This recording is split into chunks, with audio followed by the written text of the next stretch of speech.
Alhamdulillah, wassalatu wassalamu ala rasulillah wa ala alihi wa sahbihi wa man walah, wa la hawla wa la quwwata illa billah. Sama-sama kita hormati Ustaz Tuan Guru Hudaimi selaku Khadimul Ma'had Darul Islah.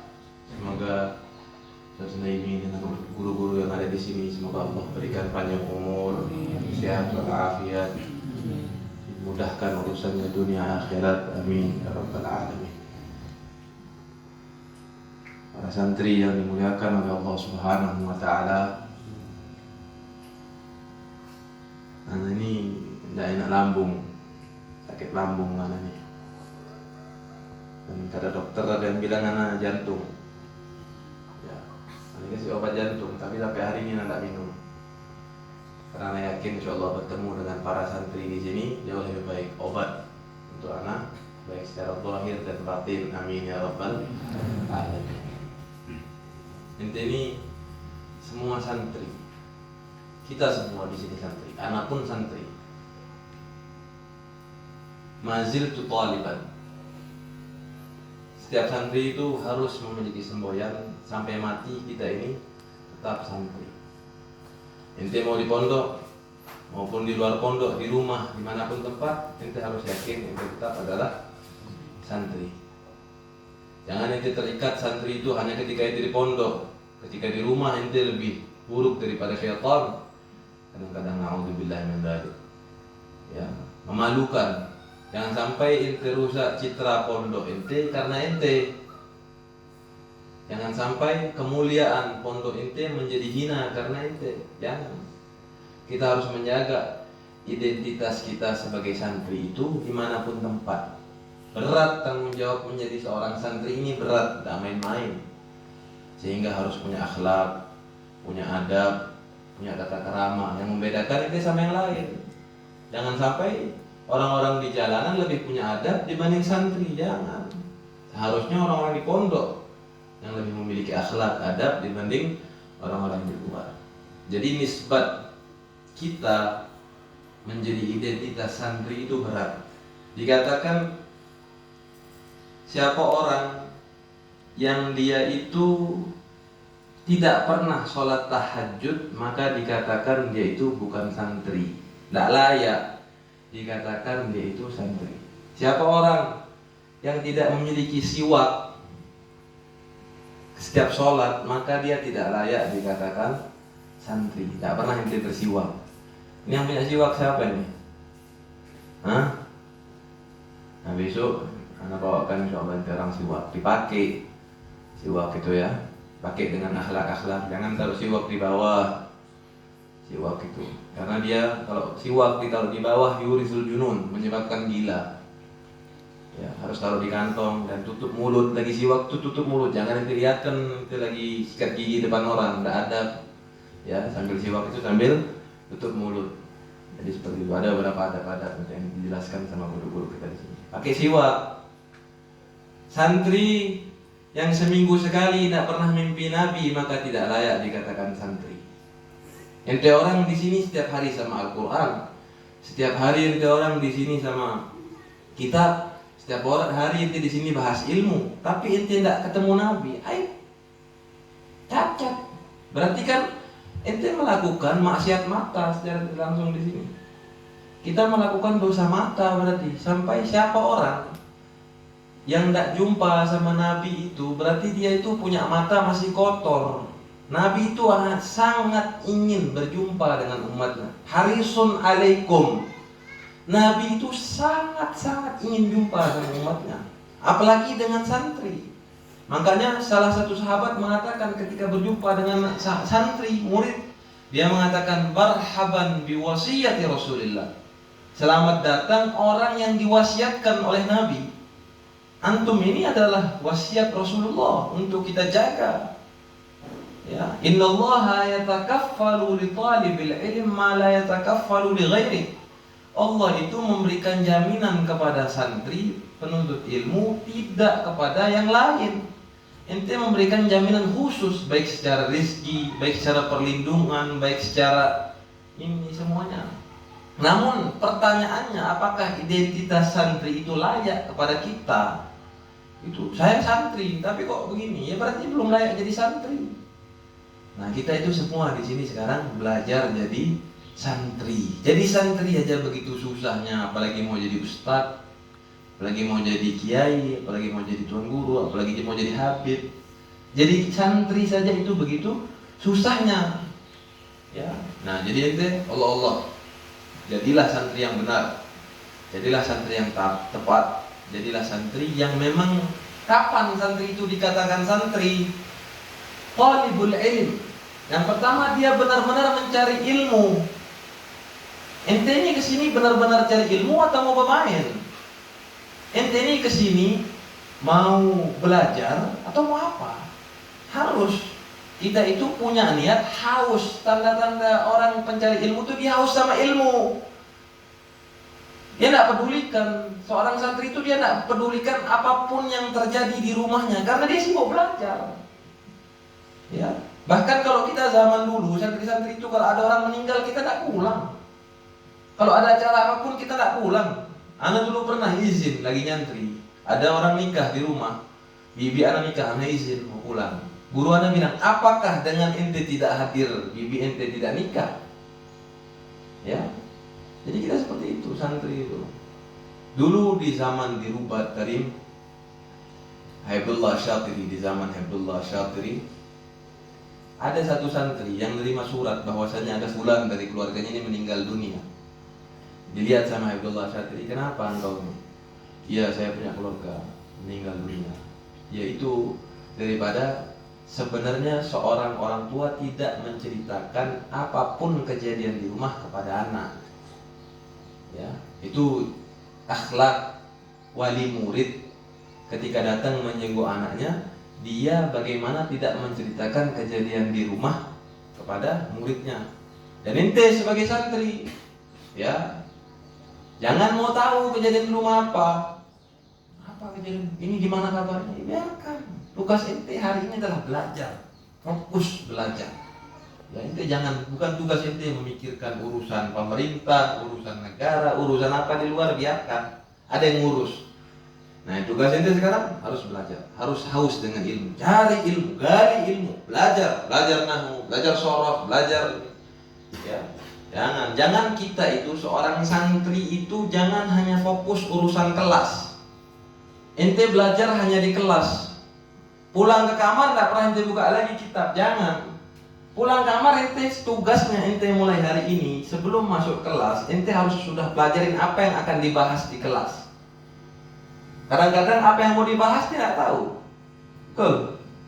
Apa pengajian hari ini misalnya tanya, ini tidak tahu sudah sampai mana. Ini cacat seorang santri seperti ini. Seharusnya dia harus tahu apa yang akan dibahas. Ya, dia sudah pelajarin di rumah. Nah, kita masuk kelas itu bukan untuk paham, tapi untuk memperbaiki pemahaman kita. Benar apa enggak dari pemahaman saya kitab ini? Nah, kita belajar ke guru untuk tashihul faham, untuk memperbaiki pemahaman kita. Tapi kalau kita kosongan dari kamar, hadir halaqah, tidak belajar, tidak murojaah dulu sebelumnya, maka bagaimana kita bisa memperbaiki pemahaman kalau kita tidak tahu? Kita datang itu sudah tahu. Nah, ente pulang ke kamar, ente murojaah lagi, minimal itu tiga kali. Sebelum belajar 3 kali pelajarin dulu, setelah belajar pelajarin 3 kali dulu, baru itu dinamakan haus ilmu. Ya, jangan main-main sayang. Waktu ente ini ya Allah mahal sekali, wallahi mahal.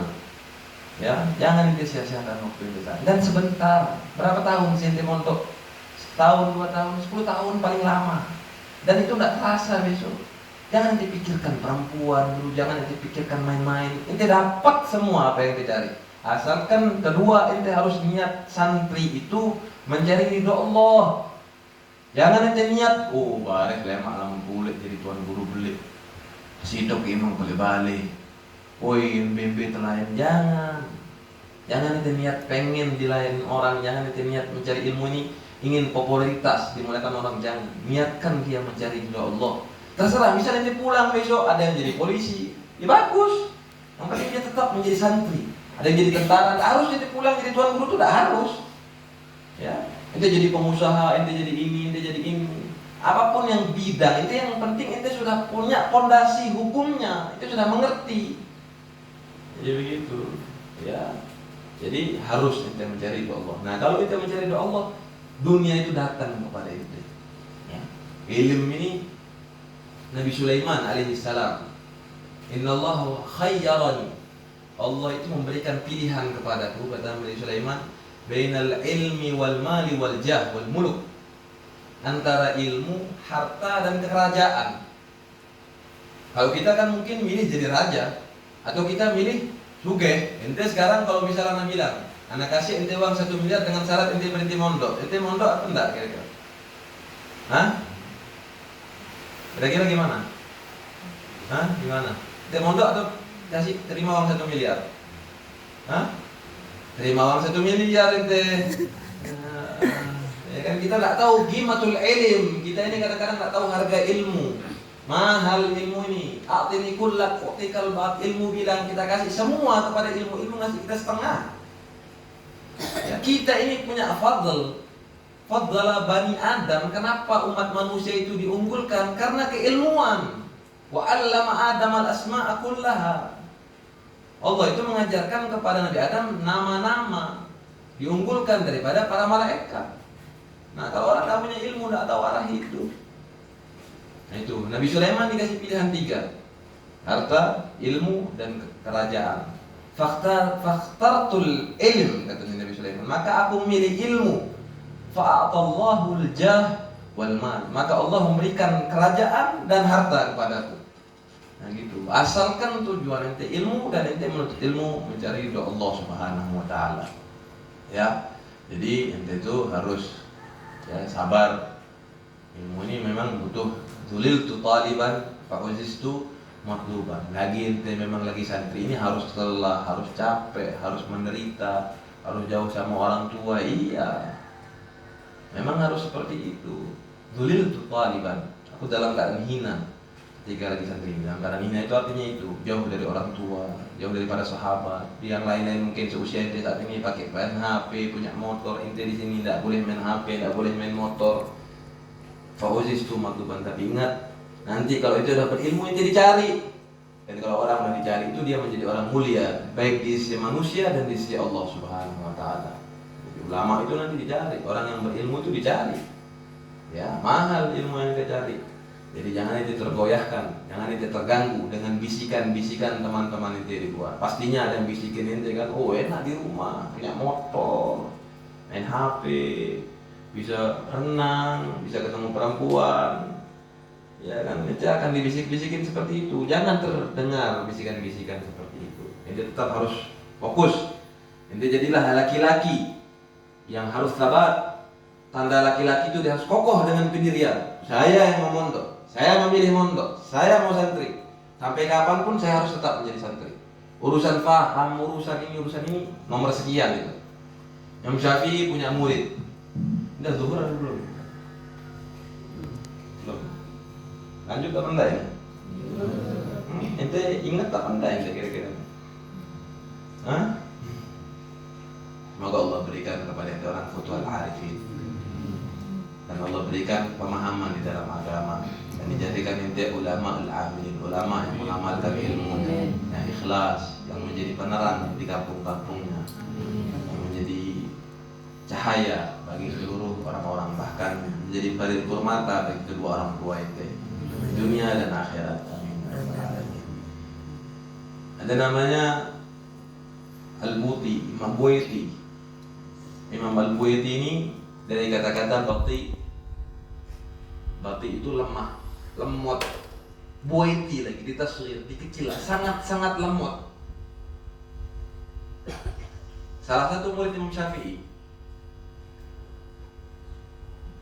Beliau itu setelah meninggalnya Imam Syafi'i menjadi murid yang paling alim. Bahkan dikatakan ketika di antara ashabus Syafi'i, di antara pemegang-pemegang mazhab Imam Syafi'i, setelah Imam Syafi'i murid-muridnya, kalau terjadi perbedaan pendapat, mereka tanya ke Imam Buaiti, apa yang dikatakan oleh Imam Buaiti itulah mazhab Imam Syafi'i.